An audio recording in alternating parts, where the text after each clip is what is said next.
awareness. And our presenters this evening are Bobby Miles and Jack Jones Jr. They're both occupational health and safety specialists with the Virginia Department of Health. Bobby relocated to Northern Virginia 11 years ago, but began her career in Michigan as a safety assistant in the trucking industry. After attending NVCC in the field of computer forensics, she realized her passion was still in the safety field. She previously held the position of safety manager at a local transportation company here in Virginia and was employed as a safety specialist for the Virginia Department of Motor Vehicles. In 2022, she joined the Department of Health as a safety specialist. Bobby serves the Northwestern region as an occupational health and safety specialist. Excuse me, and Jack comes to the Virginia Department of Health most recently from a 20-year career as a municipal fire chief and emergency coordinator. His background and experience as a paramedic builds upon his formal education in natural science and public health, international diplomacy. He has particular interest in the impact of work-related exposures, both biological and physical, on the workforce. He's interested in methods such as the application of a public health model to prevent, document, and mitigate such detriments in an effort to foster a healthy mission-focused work environment. Jack served as the president of the Virginia State Fire Chiefs Association, has been a board member of the Virginia Emergency Management Association, and served on the work group during the Governor McDowell administration established to enhance the line of duty death benefit. So, with all that said, Bobby and Jack, take it away. Thank you so much for being here. Thank you, Kate.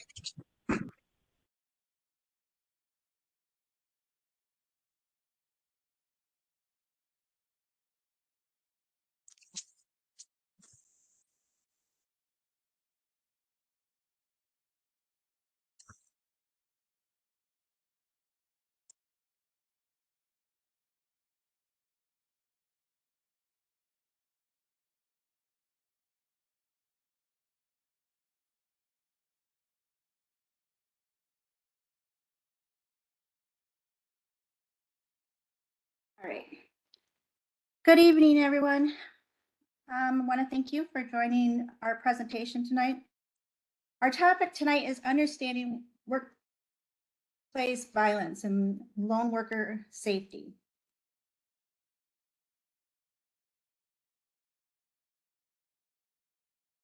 So workplace violence is any physical assault, threatening behavior, or verbal abuse occurring in the workplace by an employee or a third party.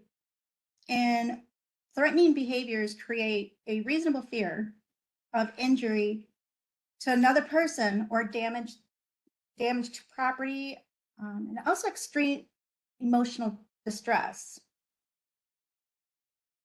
Lone worker is an individual who performs their job duties without direct supervision.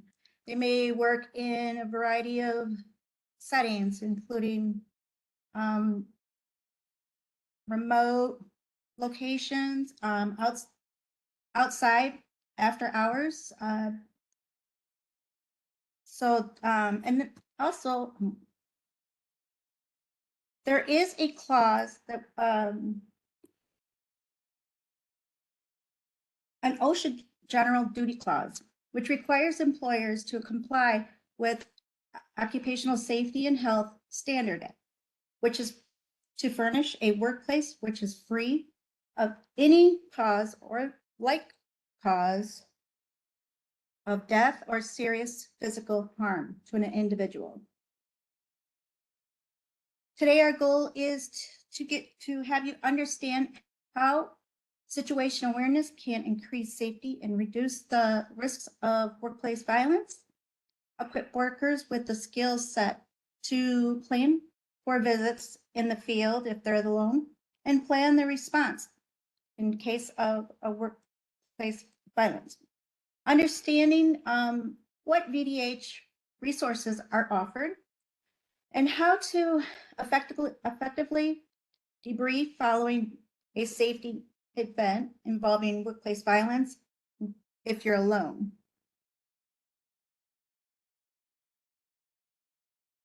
So by the, there's these two reports where violence against nurses hit a long-time high. Last year, assaults against the nurses were up 5% compared to 2022. From 2022 to 2023, the rate of reported assaults against nurses jumped about 2.59 per 100 personnel and 2.71, and which was an all-time high. The report also found that nearly the third registered nurses reported experiencing violence occasionally and frequently from patients or their family members while at work. Separately, the Emergency Nurses Association recently conducted a survey of nearly 500 members in which 56% of the responders said that they have been physically or verbally assaulted or faced threats of violence in the 30 days prior. 10% of the respondents said that they considered exiting the profession due to the workplace violence, which is pretty sad.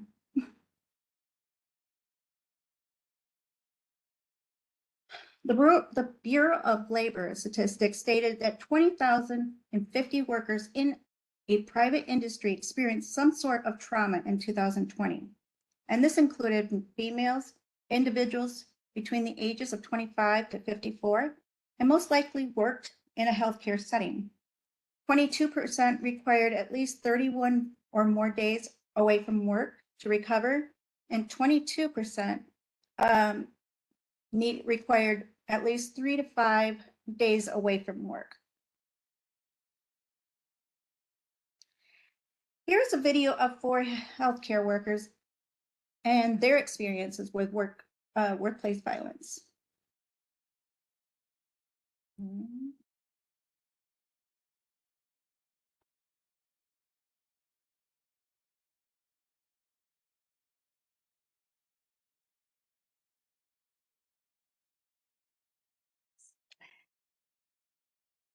Bobby, you're going to have to share your sound.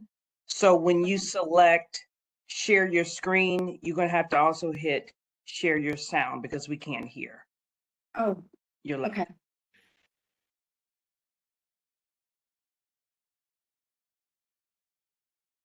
I don't know. I don't see where that is.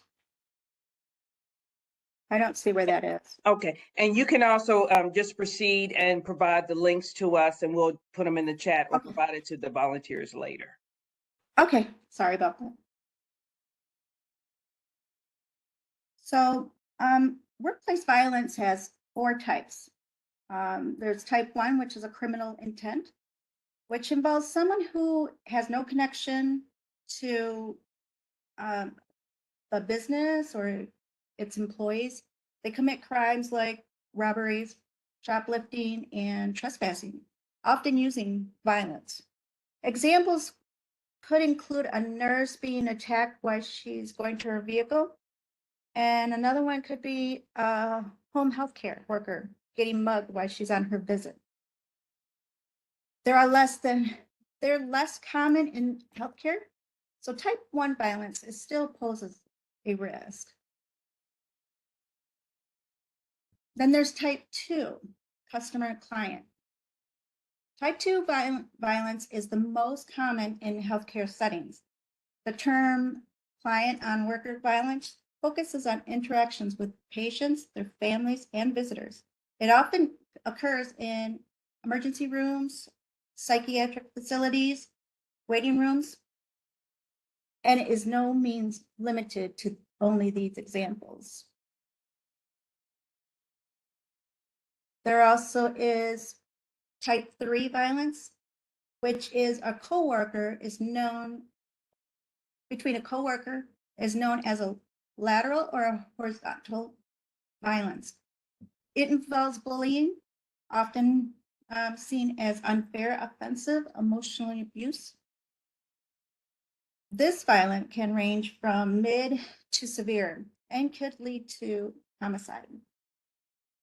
It commonly occurs in a relationship where there is perceived power differences, such as a supervisor and a subordinate, or a doctor and a nurse. However, peer-to-peer violence is also frequent. And then we have type 4, which is personal relationship. This involves a perpetrator who may have a personal relationship with a nurse outside of work, which affects also the work environment. For instance, a husband of a nurse might have followed her to work and they're going through a divorce and starts making threats, which is impacting not only the nurse, but it's also impacting her coworkers and patients. So many experts think that the number of that we talked about earlier in the slides are just an iceberg, a tip of the iceberg, because many violent incidents don't get reported. And the reason, because some workers and volunteers in the healthcare feel like that's what there's, it's a part of the job, or they're not clear about the policies and procedures and who to report to. And sometimes they just feel like it's complicated. It's not going to change anything if they report it. So workers are scared and they get blamed. They're scared they're going to get blamed if they report violence.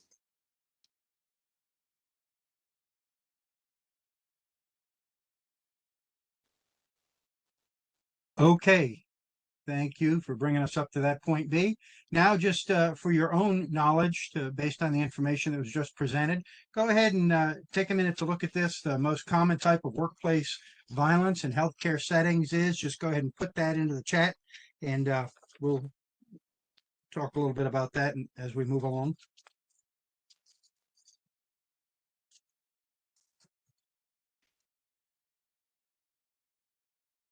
I think as we're all pretty much saying, it is type 2 that we see, which is patient, client, visitor.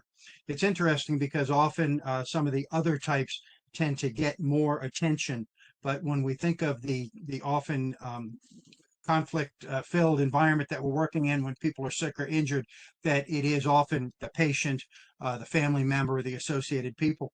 It's interesting, this one of the studies that Bobby cited on when we reference it, two reports. The base of a lot of this was from a report that was released through Becker's Hospital News, and it was 5 April of 2024. So it's, what is it, six days since its release date.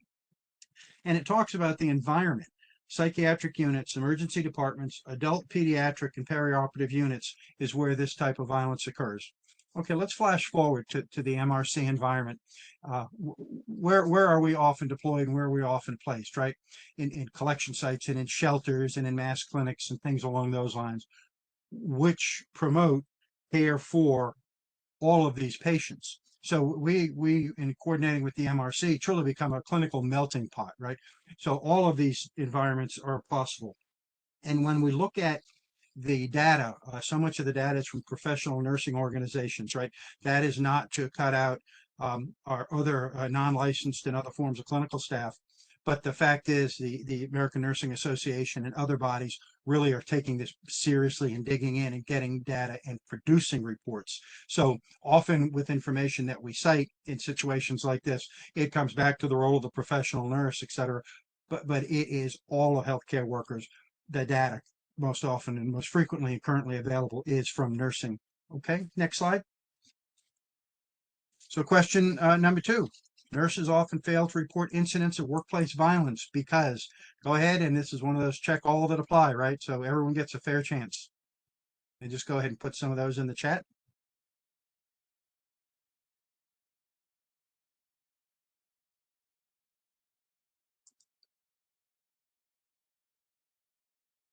And as we see, it is all of them. Violence is accepted as part of the job, which is absolutely something we all need to work on changing.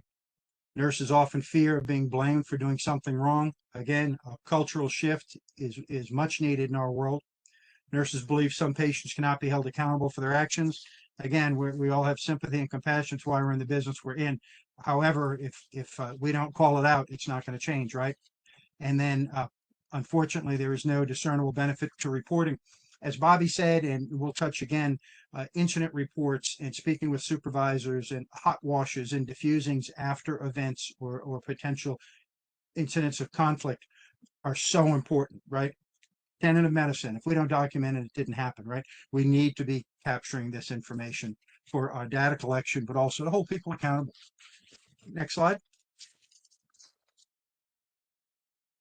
There's the scout, right? The lone scout, and we go back to our planning for a deployment or for a mission. And Lord Baden-Powell said many years ago, nothing's more important than the concept of to be prepared, right? And then we say, well, for what? Well, one thing we'd like to really encourage folks to do is if when you get an assignment to review or research the area that you're going to be assigned or sent to. Situational awareness, the whole SA concept is being aware of your entire surrounding and using available intelligence, right?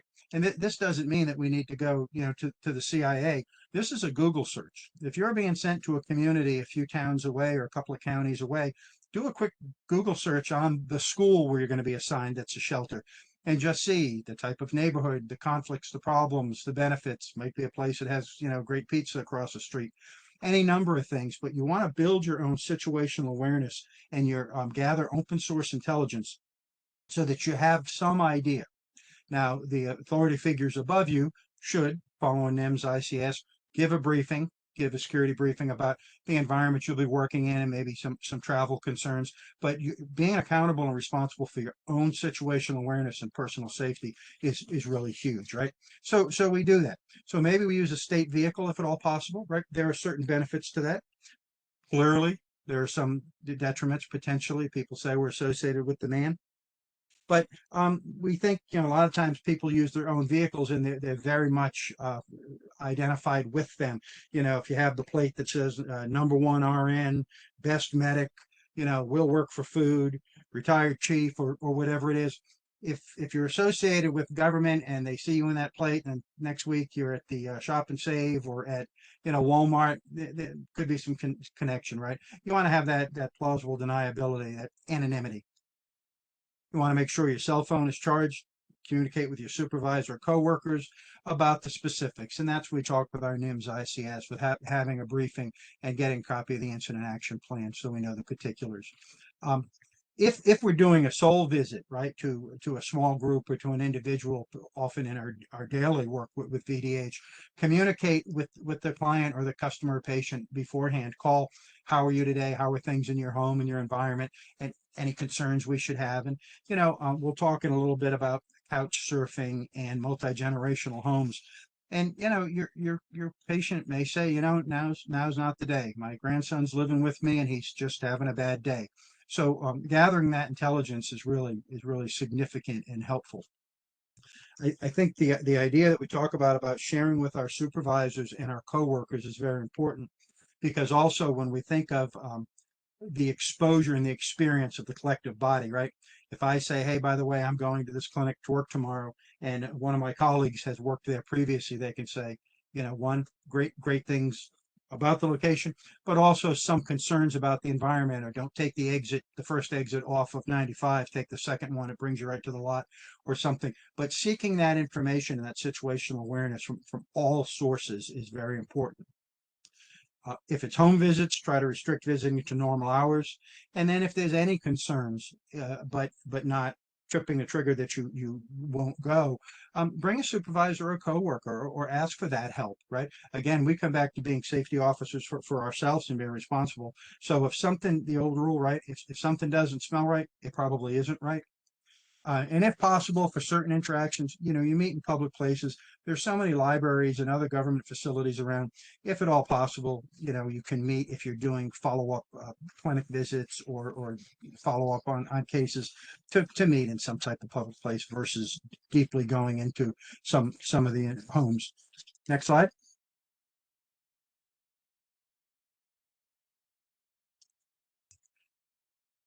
I think we go back to the concept of trust your instincts, right? When we look at, we've got three, who doesn't love a dog, right? We've got three different models right here in front of us. Our extreme left, I mean, this poor guy doesn't stand a chance, right? But this dog is not one that I think most of us would be afraid of or fearful of, right?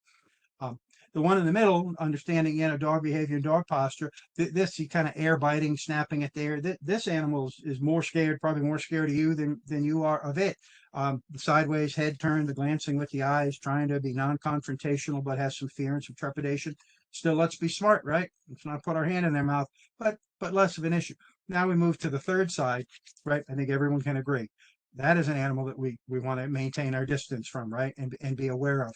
So I think if we have this basic understanding with such a graphic, as we go forward, when we're dealing with patients, when we're dealing with family members, if we're at all concerned, the first trigger, we make a mental note, we draw on our collective experiences from our profession. But if we get to the point that we think we're in danger or anyone else around us is in danger, we need to back up and withdraw from that environment. Go ahead, next slide.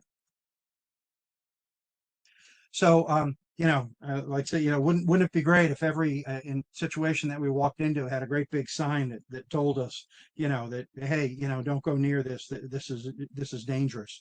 But when we approach either a scene or a location or a home for a visit, we like to think of, and someone's put scene safe BSI. That's exactly right. That's pre-hospital care. That's EMS. Is the scene safe? And body substance isolations, that we make sure our gloves and masks and gowns are on. Thank you very much in the chat. So get a visual, get a look at it. I say, if you can do it unobtrusively, snap a picture. Quickly, text it to the boss or the supervisor, right? Park in a manner that limits being blocked in. We always say, back in. That's why you see cops and firemen and other people, back in so they can quickly leave.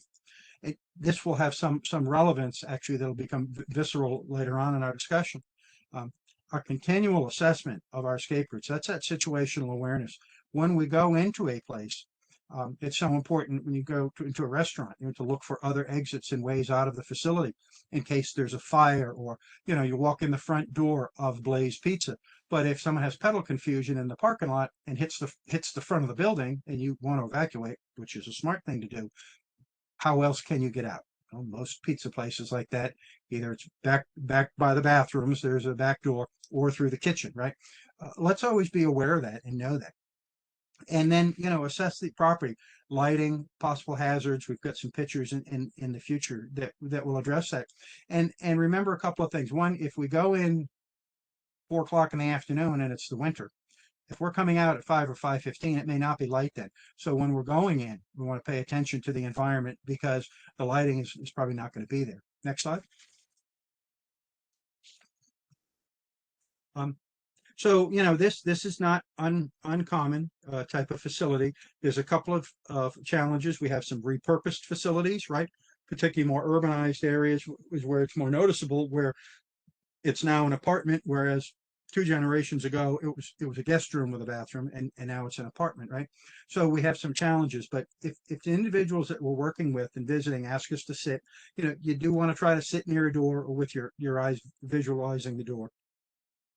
Always maintain your infection prevention and your body substance isolation. And that's so important, again, because you just don't know if they've been making meth in the house, or are there chemicals or hazmat or byproducts on the furniture, on the table. So you bring as little into the environment as possible as far as equipment and resources, and you be very aware of any infection prevention practices that you may want to engage in. If during a discussion with anyone, the tone changes, and again, you're thinking you've already got your exit plan, you're reading people's body language, you're having the discussion. And this is, quite frankly, where I'll give you, right, we'll swear you in, you can lie, right? You have to leave. Suddenly, you remember the meeting, you've got acute gastritis, your allergies are kicking in, but, we're not there to have conflict, to have unpleasantness. We're not there to lay down the law.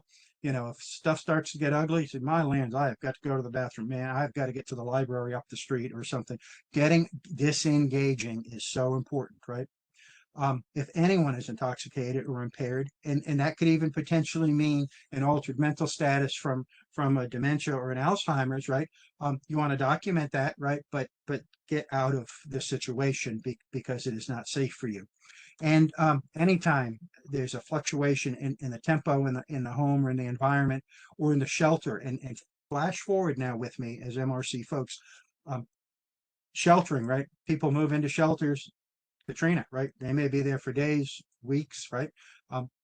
That is now their home. We will be involved with people in that type of group dynamic, even in a shelter, in a high school gymnasium, perhaps. Okay, next slide. This is one that, you know, this is certainly, obviously, it is an emergency department, but it could easily be a high school gym or a community college gym or a church environment. Let's just take for a minute and look at the humanity that's crammed into this space. We see IV poles, which when they're holding up an IV, they do a great job. When they're being swung by someone that's out of their mind, it's a non-starter, right? The gentleman closest up to the margin has his walker with his brakes on it, so that's piled up on there. There's probably sharps. There's people with scissors in their pockets. There's any number of things there that could have concern for us. I'm sure there's people that are coughing. There's people with other types of things. And again, we have this degree of humanity under stress jammed into place, right? We see there's no confidentiality. There's no opportunity to get away from the people that we're with. So picture ourselves working in this environment. What things would we want to know going in? Go ahead and throw in the chat. What are some concerns that folks would have, and also what are some methods that perhaps we could use to protect ourselves and protect those around us and those on our team? Right? There's a clue in that. So we'll give that a second, and we'll just take a peek at the chat.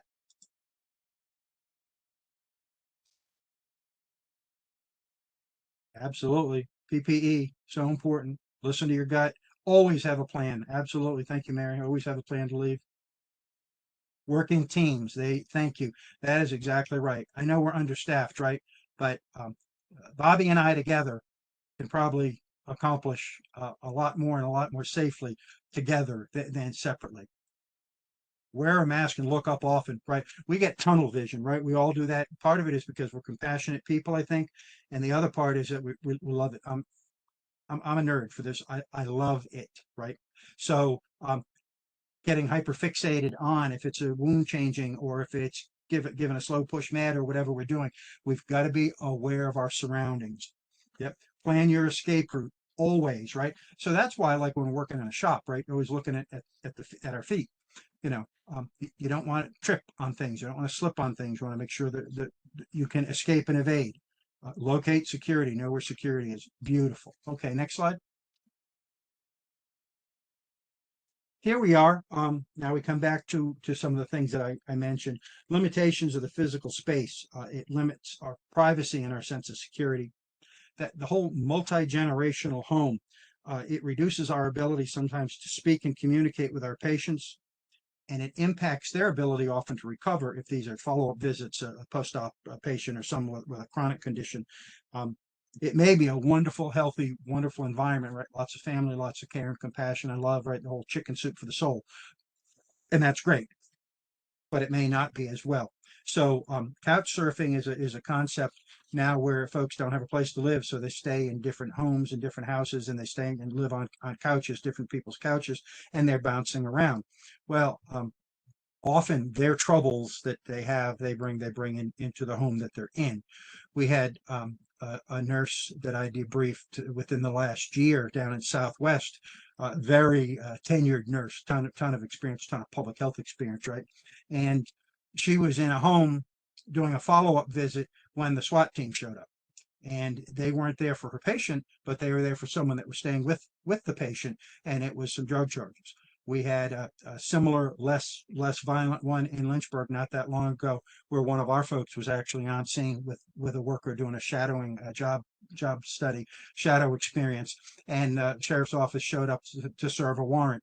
And so it does become contentious, right? So that's where being aware, doing a little research, and I use the phrase law enforcement liaison with our folks about talking, having a relationship with local law enforcement, particularly in our sheltering environment. Bobby and I had the opportunity to participate in the statewide shelter operation, which happened up at Tech last year.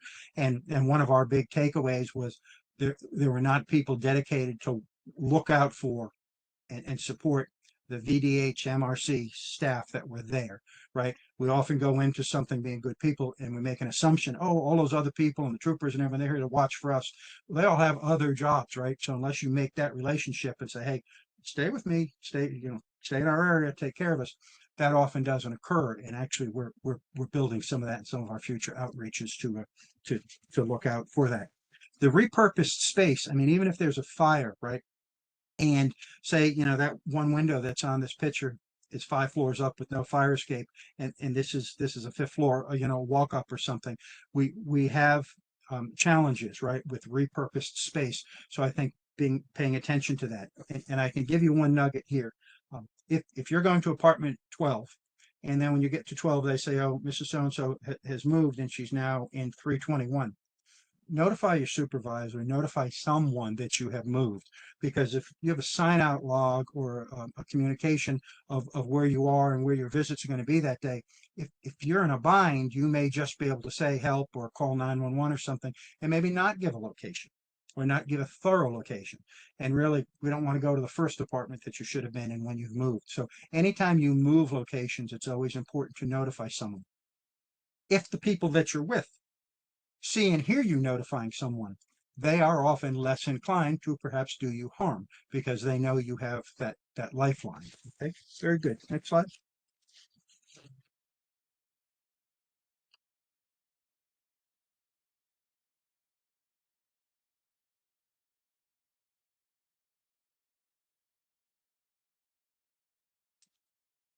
Next slide. Somehow I got kicked off. I don't know where you're going. I did when we were in the waiting room. I did as well. Had to reinitiate. Oh, no. That's fine. We're good. Let's jump back to the Okay, chat. I got it. So I'm an ad to choose a different profession. Well, unfortunately, it's too late for that. I think we've all been ordained, right? Anticipate anger and violence, unfortunately, but absolutely. Keep your body language and voice low. Excellent. This Sally says, during the Ebola virus epidemic in Guyana, West Africa, my colleagues and I became experts at interpreting voice tone and body movements and reading facial expressions. I think that's wonderful, and that's huge, right? And let me just throw in that, Sally, you've got the experience there, is even culturally, right? Because in some environments, really loud does not mean mean or fearful or offensive. It just means really loud, right? When my family's together, they all talk and speak like me. So all the hands are going, everyone's voice is somewhat high, and we talk very rapidly. That's usually all love, but to an outsider, it may not seem that way. So that's great. Thank you, Sally. So we look at, this goes back, home visits, right? They are not new when we go back in time, so kind of when public health cut their teeth, right? So we're looking at this, again, kind of a repurposed space, but this one we have the coal stove, we have the furnace there, we probably have carbon monoxide in the facility, but we have a lot of people with different levels, we'll just say vaccination status, right, that are in here. And when we're visiting, there's the potential to be exposed to a lot of different things, right? We have limited space, we have environmental hazards. So if this coal stove is not functioning correctly and you're there as a responder, as a MRC person following up on a case or collecting data or doing long COVID, you're exposed to that carbon monoxide, right? Probably briefly because you won't be there long. But again, all the different people that are there that may have different vaccination statuses or have been traveled out of the country. So I think it's very important for us to be aware, monitor for a potential conflict, and recognize what is going on around us. As we often say, not every home that we go into is like our home, right? Go ahead, next slide.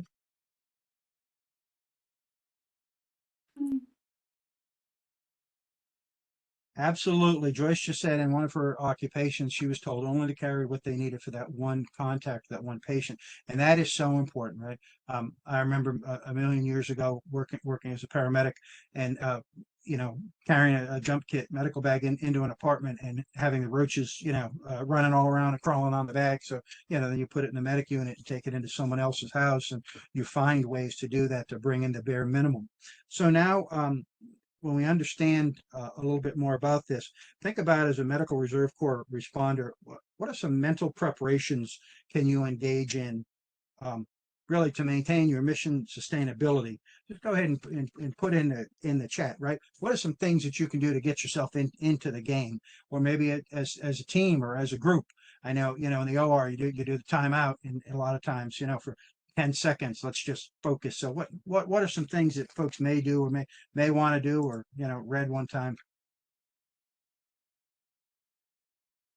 Yep, absolutely. Breathing, discuss a game plan. Right. Don't kneel on the floor. You have no idea what you're going to kneel in. Hand sanitizer. Absolutely. Another set of clothing. A quick team building. Love that. Coffee and snacks. Absolutely. Always time for coffee and a snack. Have a routine. That's very important.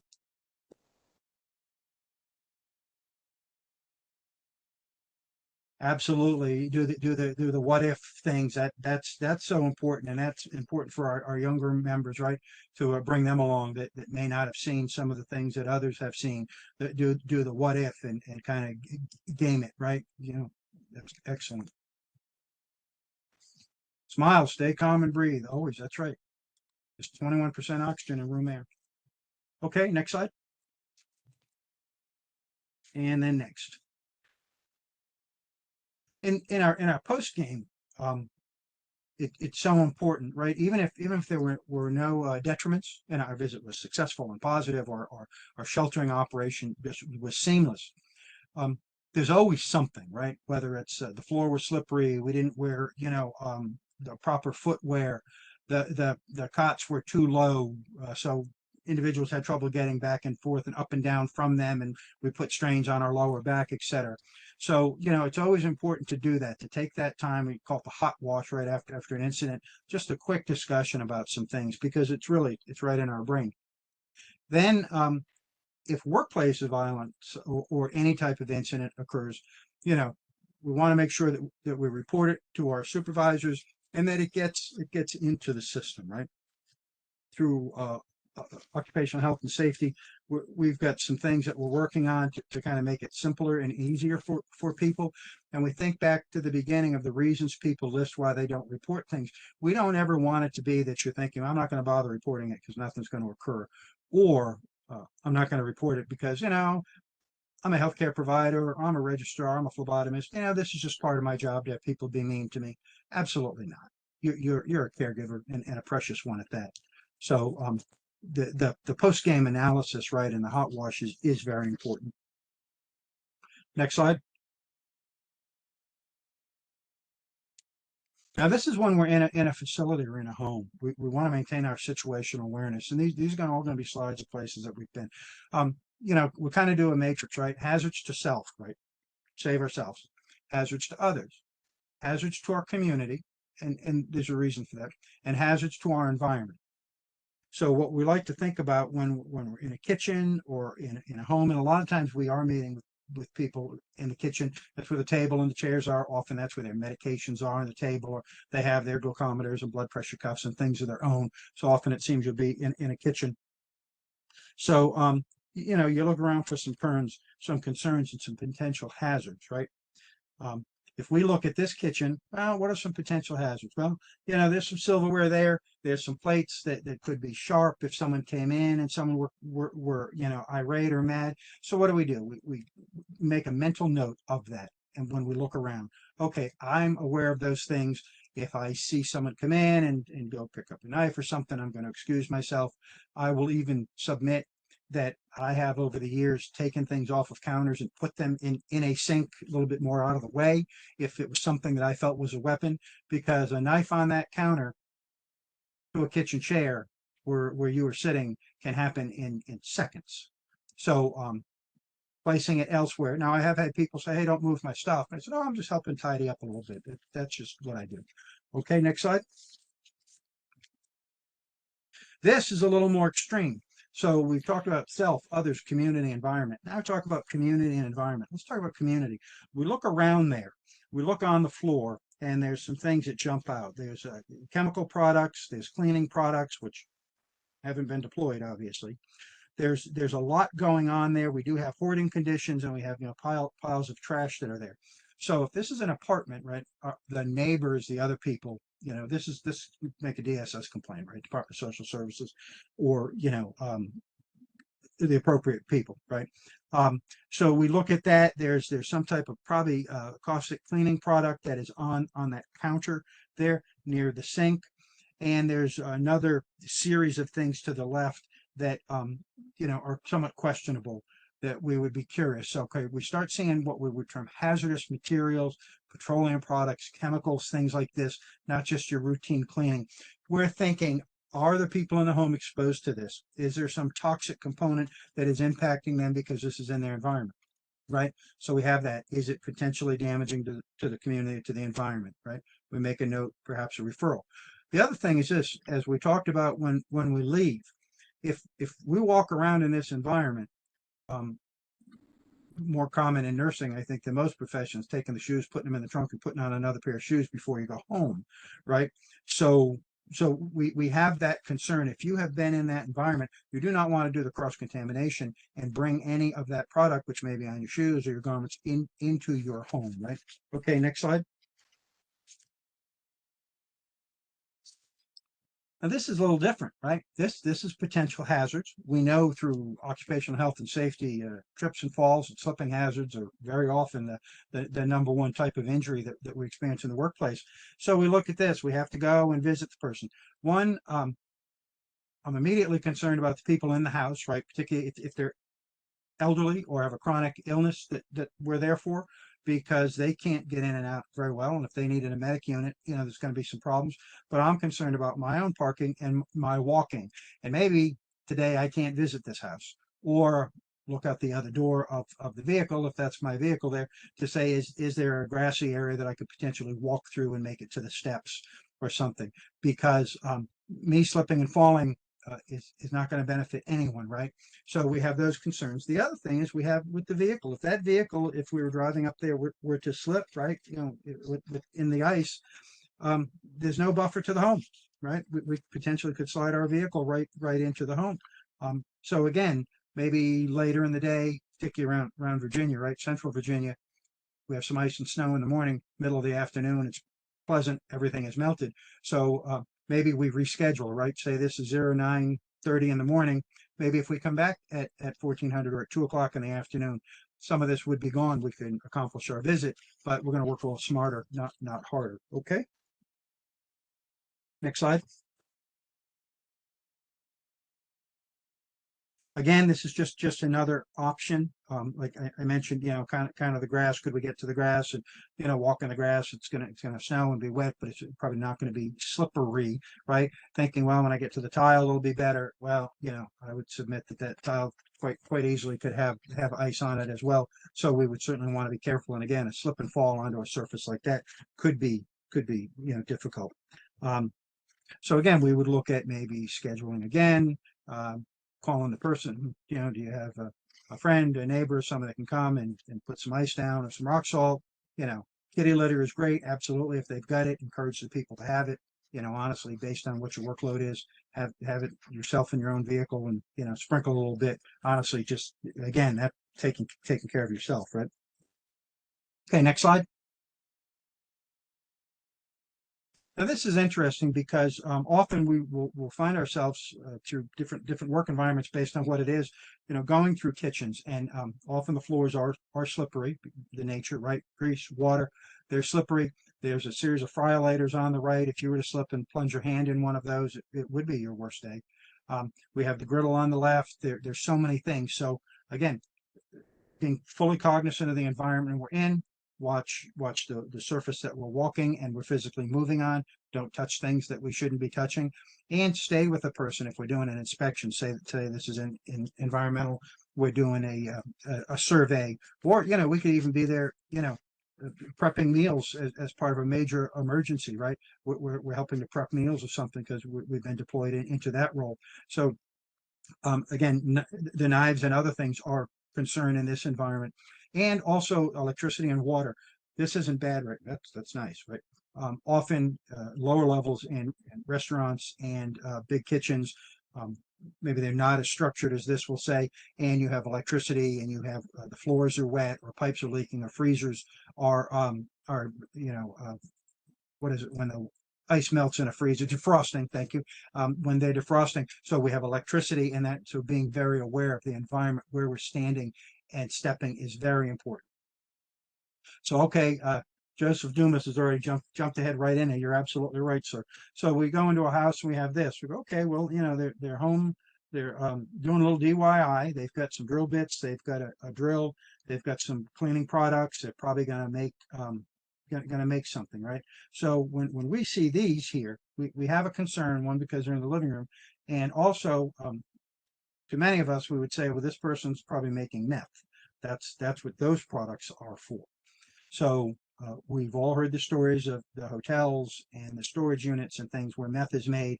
The next family checks in or whatever, the child's playing on the floor or sitting on the couch.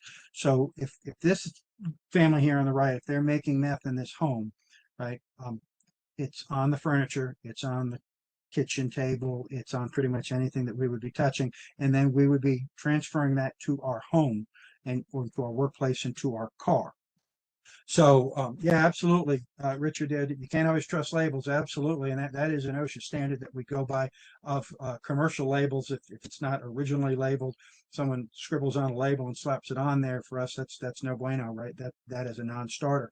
So we would have concerns if we had containers here that were not the original or the appropriate. This ketchup bottle there that has some other product in it is certainly concerned.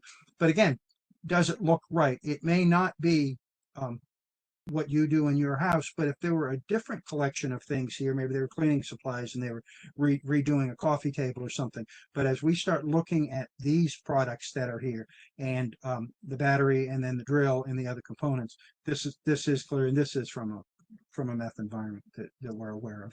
Okay, so again, what do? We see that our patient says, yeah, my grandson's been living here, him and his friends, for a while. Thank you, ma'am. I just remembered I've got another meeting to be to. Exit, contact your supervisor, appropriate law enforcement, call occupational health and safety. You know, we can help reach in and or whatever, but absolutely remove yourself from that environment. To me, as an adult male, right, in this profession, that is an unsafe environment. Just that collection of products on that table right there. Okay, next slide. So post decon, right? This is a biggie. It's the FDNY, so you know it's a lot of money tied up there. But any contamination that might be present, you know you want to follow your standard measures. You don't want to transfer that to your home now. Unfortunately, you probably have to get in your car and go somewhere. Your PPE, hand hygiene, we know, not touching our face, touching our eyes, not touching anything, right? The hand hygiene, equipment decon, anything we've brought in, we want to clean, and then, you know, clothes and footwear. And I think that is what is so important about limiting what we bring into the facilities or into an environment, even in a shelter, right? If we're working in a shelter environment or working in a clinic, you know, leave most stuff in your car, bring in the bare necessities. Don't bring in the big bag with all of your meals. Go out to your car and get, you know, individual meals at each time or something, or things you may need. That's very, very important so that you're not cross-contaminating and not exposing yourself. Now we know in decontamination and decon, right? Dilution is the solution, right? A lot of water, a lot of something, a lot of flowing water. It doesn't have to be any fancy chemicals. Soap and water is always your friend. And again, if you have any reaction the next day, you have any irritation on your skin or any change in color or any change in sensation, to have an appropriate follow-up, because there may be something in the home and the environment that you were exposed to that you're just not aware of. Okay, next slide. So now, again, we talked earlier about we go in the light, right? It's winter. 4 o'clock in the afternoon and we don't come out till 5:30, lengthy, we're going to have someone placed or something, and we've had a lengthy visit. We look at these steps or the steps to the right that are in the facility. Are these something that we're really comfortable with? Well, I would say in the light of day, and if I were not being chased by the mean dog, I think most of us would be okay if we were aware of those.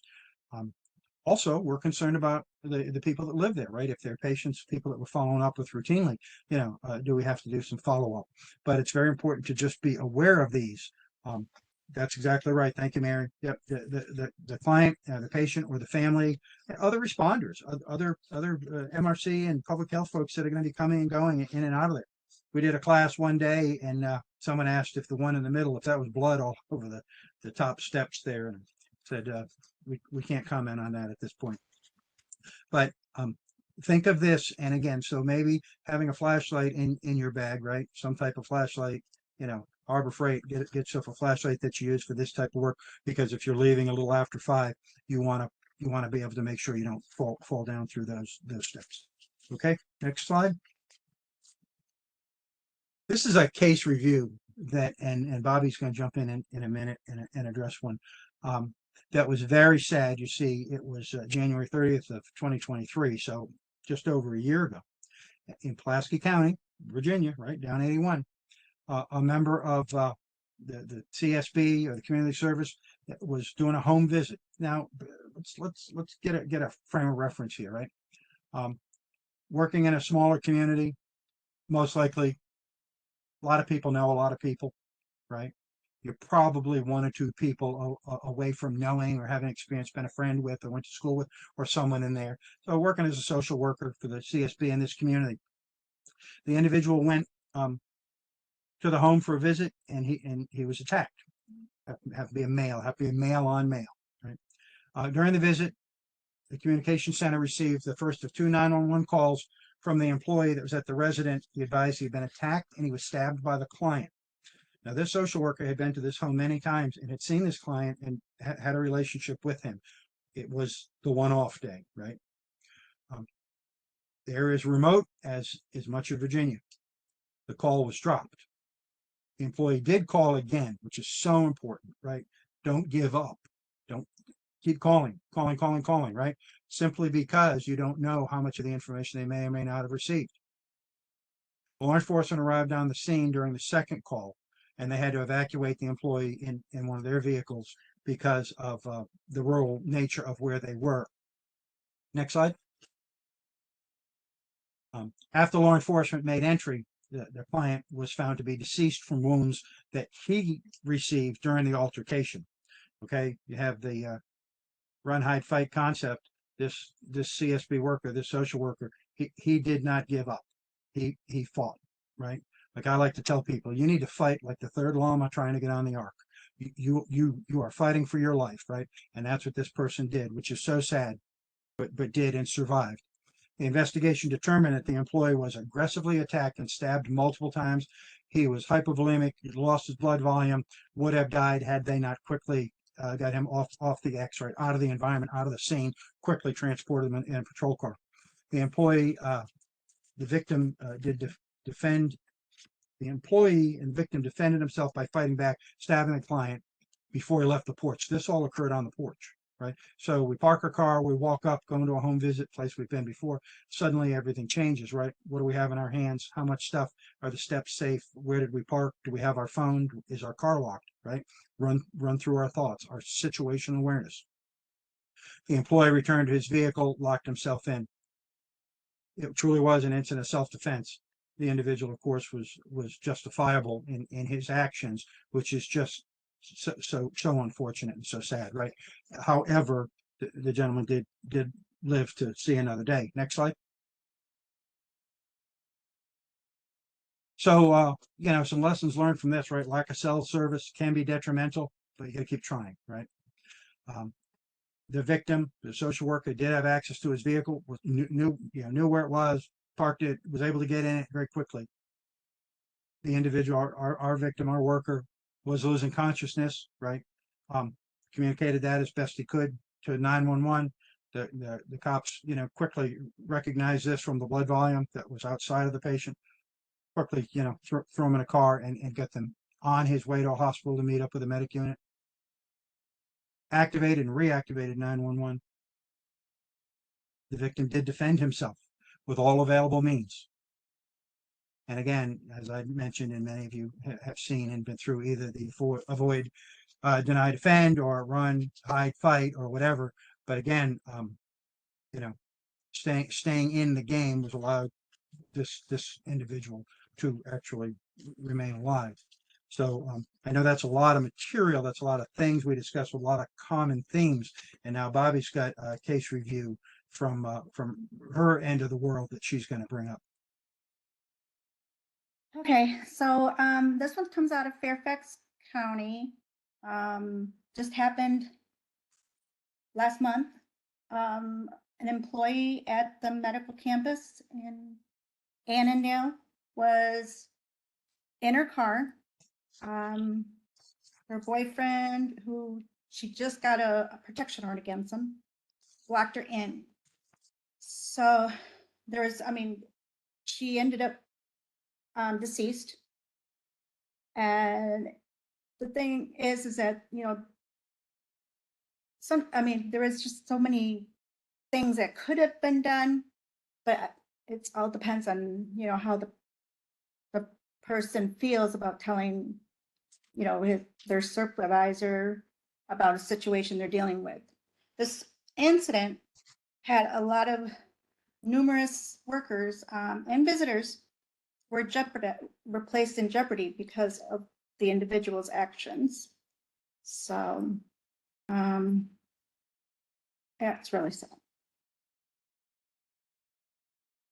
Yeah, I think one of the points that we talk about, and Bobby was touching on, is the fact that people are making decisions that impact others, right? I can't imagine, right, having to go into work and tell a supervisor I have a restraining order against fill in the blank, right? However, the security knows and the staff knows they can also be prepared. So when they see blank show up and he seems angry, then they understand that, you know, there may be a problem here. We had one of our health districts at one point had a very upset gentleman in the clinic setting. And the nurse was a great young nurse, said, well, I didn't want to make a complaint or ask that he be removed because his family were going to be our patients and he would be our patient. I didn't want to violate that. I said, but understand, please, that you're writing a check that someone else had to cash, because the man was irate and he left in a huff and then he did come back. And in reality, the facility should have been locked down. Law enforcement should have been called. A lot of things, you know, should have occurred, simply because we don't know what his frame of mind is when he comes back. He had touched his spouse in the presence of the healthcare worker, which was considered an assault in the Commonwealth. And there was unpleasant discussion and a lot of other things. And I think that's where, when we talk about mentoring our newer staff and our folks and kind of giving them the worldly experience of mentoring the next generation of healthcare providers on these things, right? You do not have to take abuse. If you feel uncomfortable, you need to seek refuge and notify a supervisor, etc. But also the fact that people failing to do some of these things, they truly are writing a check that someone else may have to cash. So we always have to be aware of that, our team, and because, you know, public health is a team sport. All right, thank you, Bobby. Let me jump in there. What was that? You at the next slide?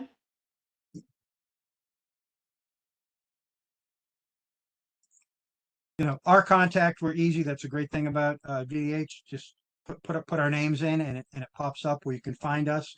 We are across the state. There's just the few of us, but we cover the whole place. And we are certainly glad to be a resource to any of the groups.